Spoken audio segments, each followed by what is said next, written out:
বন্ধুগণ, দুনিয়ার বন্ধুত্বপূর্ণ যারা বন্ধু, একজন আরেকজনের বন্ধু, এই বন্ধুরা সেদিন কবর, হাসর, আখেরাতে হয়ে যাবে বাদুহুম লিবাদিন আদুউন, একে অপরের শত্রু। আদুউন মানে শত্রু, শত্রু হয়ে যাবে।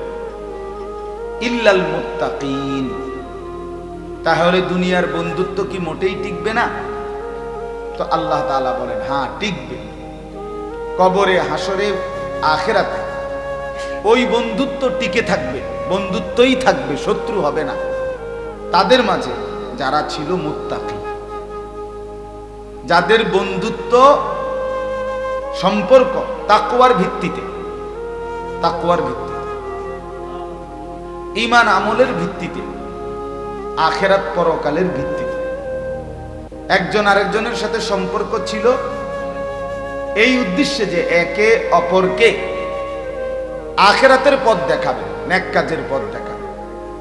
স্বামী স্ত্রীর সম্পর্ক, সেটাও গভীর বন্ধুত্ব।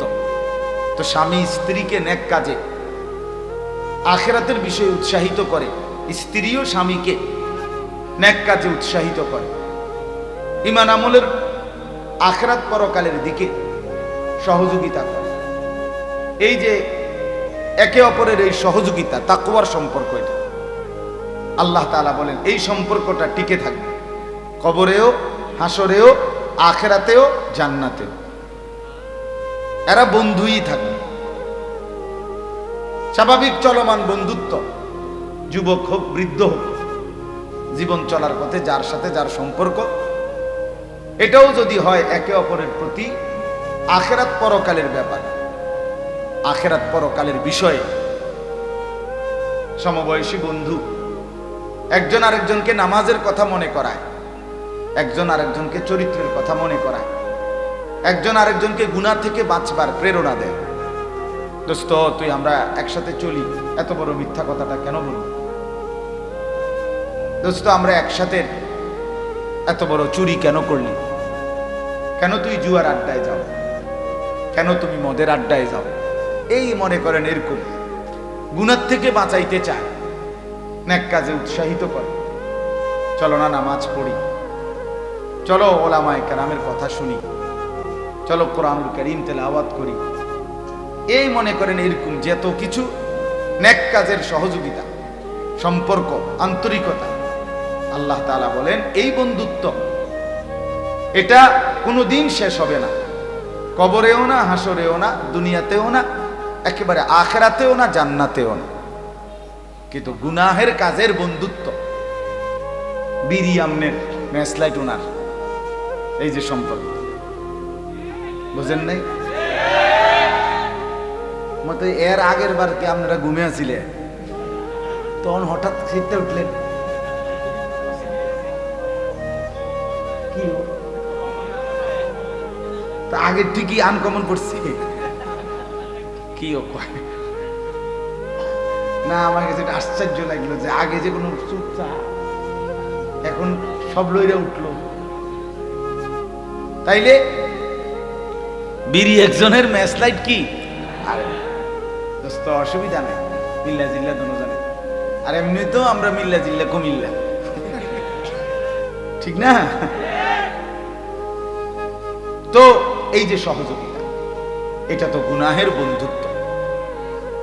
হ্যাঁ, মোবাইল একজনের এমবি ঢুকাই দিছে আরেকজন, কেন? দুইজনে মিলে উলঙ্গ ছবি দেখবে, নর্তকীর নাচ দেখবে, অশ্লীল দৃশ্য দেখবে।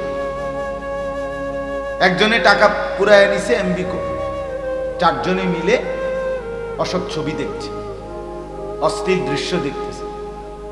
এই যে বন্ধুত্ব, মোটরসাইকেলের একজনের তেল ঢুকাই দিছে আরেকজন, অকটেন নিয়ে দিছে আরেকজন। আমরা ফ্রেন্ড, বন্ধুত্ব। এবার লং ড্রাইভে গেছে, ঢাকা থেকে ছাড়ছে, কক্সবাজার গিয়ে থামছে, কক্সবাজার গিয়ে শুরু করছে, ছাড়ছে, ঢাকা এসে থামছে। বর্তমান সময়ের একটা উঠতি বয়সের তরুণ যুবকদের একটা নতুন অসভ্যতা, এটা যে অসভ্যতা, বর্বরতা, এটা কোনো যুবতী কন্যা, কারো মেয়ে, কারো বোন তাকে মোটর সাইকেলের পিছনে করে লম্বা পথ কোথাও নিয়ে যায়, আর এই অসভ্যরা এটাকে উল্লাস আর আনন্দের উপকরণ মনে করে। অথচ এই সম্পর্ক গুনাহের সম্পর্ক, অসৎ সম্পর্ক, মন্দ কাজের সহযোগিতা, সুদের কাজে সহযোগিতা, ঘুষের সহযোগিতা, জিনা ব্যভিচারের সহযোগিতা। ছেলেটা চিন্ত না কোনোদিন মদের আড্ডা। আহা, বন্ধু নামের এক দুষ্ট তারে ধীরে ধীরে মদের আড্ডায় অভ্যস্ত করে দিছে। এই ছেলেটা কোনোদিন জুয়া চিন্ত না, তারে জুয়ায় অভ্যস্ত করে দিছে।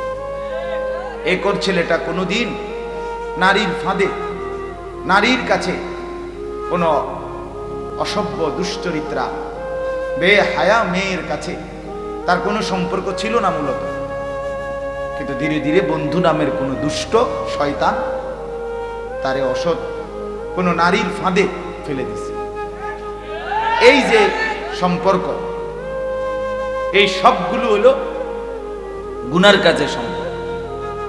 মাঝ বয়সী অনেক আছে, একসাথে বৈশাখ চা দোকানে চলার পথে বিড়ি সিগারেট খায়, টেলিভিশনে নাচ গান দেয়। এই হিসাবে উনাদের মধ্যে সম্পর্ক সব সময়। বিকাল টাইমটা ওনারা একসাথে চা দোকানে আড্ডা মারে, একসাথে বিড়ি সিগারেট খায়, একসাথে টেলিভিশনে নাচ গান দেখে, একসাথে বৈশা 5 জন 7 জন বিড়ি খাইতে খাইতে 14 গোষ্ঠীর যত বদনাম গীবত বৈশা বৈশা করে। এই সম্পর্ক, এটাও গুনার সম্পর্ক, ঠিক কিনা বলেন? এটাও কি গুনাহের বন্ধুত্ব, আন্তরিকতা, গুনার কাজে। আল্লাহ তাআলা বলেন, আল আখিল্লাউ ইয়াউমাইদিন বা'দুহুম লিবা'দিন আদু। এই যতগুলো বন্ধুত্ব আছে এর মধ্যে একমাত্র ঈমান আমলের বন্ধুত্ব ছাড়া একজন আলেমের সাথে সাধারণ একজন মুসলমানের সম্পর্ক ঈমান আমলের সম্পর্ক, একজন হক্কানি বুজুর্গের সাথে সর্বস্তরের মুসলমানের সম্পর্ক আখিরাতের সম্পর্ক, হালাল কাজের সম্পর্ক। এই জন্য যত বন্ধুত্ব, তাকওয়ার বন্ধুত্ব, ঈমান আমলের বন্ধুত্ব, আখিরাতের বন্ধুত্ব, নেক কাজের বন্ধুত্ব, আল্লাহ বলেন এরা ছাড়া বাকি সমস্ত সম্পর্ক, বন্ধুত্ব, পরিচয় সবকিছু কিয়ামতের দিন এবং কবরে থেকেই এরা একে অপরের শত্রু, দুশ্মন হয়ে যাবে, দুশ্মন হয়ে যাবে, ক্ষতি হবে। এক বন্ধু আরেক বন্ধুর শত্রু হবে। এখন সেই শত্রু হইয়া কি ক্ষতি করবে, এটাই শোনেন, তাইলে বুঝে। নেক কাজের বন্ধুত্ব, পরকালের উপকার কি হবে, আর গুনার কাজের বন্ধুত্ব সম্পর্ক, এটাও কি ক্ষতি করবে, এটা তাফসীরের মধ্যে, এই আয়াতের তাফসীরে স্পষ্ট করে লেখা আছে। হযরত আলী রাদিয়াল্লাহু তাআলা আনহু বলেন, আলী রাদিয়াল্লাহু তাআলা আনহু এই আয়াতের তাফসীরে ব্যাখ্যা করছেন, দুনিয়ার মধ্যে দুইটা বন্ধুত্ব, একটা হলো নেক কাজের বন্ধুত্ব, আরেকটা হলো গুনাহের কাজের কি বন্ধুত্ব। হযরত আলী রাদিয়াল্লাহু তাআলা আনহু বলেন, প্রথমত নেক কাজের দুই বন্ধু, তো এই দুই বন্ধুর মধ্যে একজন ইন্তেকাল করছে, মারা গেছে, তাকে কবরে দাফন করা হলো। এখন মুনকার নাকির ফেরেশতা এসে তাকে 3টা প্রশ্ন করলো, প্রশ্নের জবাব সে ঠিকমতো দিতে পারল। আল্লাহ তাআলার পক্ষ থেকে তখন ফেরেশতাদেরকে বলা হবে, ওয়াফতাহু লাহু বাবান ইলাল জান্নাহ, আমার এই নেককার বান্দার জন্য কবরে তার সামনে জান্নাতের দরজা খুলে দাও।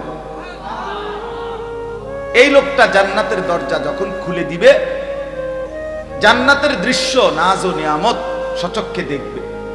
আর আল্লাহর পক্ষ থেকে ফেরেশতারা তাকে বলবে, হাদা মাকআদুক, এটাই তোমার ঠিকানা, এটাই তোমার আগামী দিনে গন্তব্যস্থল। এখানেই তুমি ঢুকবা, যাবা। কথাটা খেয়াল করেন ভাইয়া, নওজোয়ান তোমরাও খেয়াল করো। দোস্ত আমার, কিছুক্ষণের জন্য ডানে বামে তাকাইও না ভাই, পাশের ছেলেটার সাথে কথা বইলো না। দোস্ত এখানে বৈশা কথা বইলো না, হাসাহাসি ধাক্কা ধাক্কি করো না ভাইয়া। ফাইজলামি করতে যদি ফাইজলামি আরো থাইকা যায় কারো, তুমি উঠতে যাও, তোমার ফাজিলের লগে নিয়ে যাও গা। তোমার যদি আরো ফাইজলামি বাকি থাকে, তো যেই ফাজিলের লগে তুমি ফাইজলামি করবা, পরে লইয়া উঠতে যাও। বলে দোস্ত আয়, আমরা বাকি আছে আর কাজ, ওয়াজ হইন না কোনো, আমরা আগে থাকতাম না। এর থেকে কত ভালো ভালো হুজুর আইছে জীবনে দেখছি, কত শরীরওয়ালা মোটা তাজা হুজুর আইসে গেছে, আমারে লড়াইতে আসছে না। হ্যাঁ, কিছু নিকৃষ্ট বেয়াদব এমনই আছে, যাদের কলজা পাথর, যারা মনে করে কোনো কিছুতেই আমি নড়ব। আহা, এটা দুর্ভাগ্য যার দিল নড়ে না, বাপ বিশ্বাস করে, এটা দুর্ভাগ্য। ছেলেরা, এটা দুর্ভাগ্য ভাইয়া। এত অল্প বয়স, 16 বছর, 17, 18 বছরে কলিজা যদি এত পাথর হয়ে যায়, 40 বছর পরে তোমার দিল কি হবে? মাত্র 16 বছর, 18 বছর, এখনই তোমার শরীর মন আল্লাহর নাফরমানির উপরে এত শক্ত হয়ে গেল। হায় হায় হায় বদনসিব, এরপরে কই যাবে? 30 বছর পরে কি হবে? আমি তো এই জন্য প্রতিদিন বলি, 16 বছরের, 14 বছরের, 18 বছরের যে ছেলেটা খোদার 365 দিন, 1 বছর টানা, এত বড় একটা বছর খোদার 365 দিনে কোনোদিন ফজরের নামাজ পড়ে না, মুসলমানের ঘরে ঘুমাইয়া, বাপ মা জীবিত, 16 বছর, 18 বছর, 17 বছর, 14, 15 বছর বয়স, অথচ একদিনও ফজরের নামাজ পড়ে না। এত বড় জানোয়ার মুসলমানের বাচ্চা কেমনে হয়? তার মা কেডা, তার বাপ কেডা? এই অসভ্য কোন মার ঘরে জন্ম নিল আমি বুঝি না। মুসলমানের বাচ্চা এত বড় জানোয়ার হইবার কথা না। এটা তো 1-2 দিন না, 6 মাসে একদিন জামাত ছুটতে পারে, 3 মাসে একদিন নামাজ ছুটে যাইতে পারে, কাজা হইতে পারে, কিন্তু খোদার 365 দিনের 1 বছরে কোনদিন ফজরের নামাজের ওয়াক্ত জীবনে তার আসে নাই, পড়েই না কোনোদিন, জানেই না ফজরের ওয়াক্ত।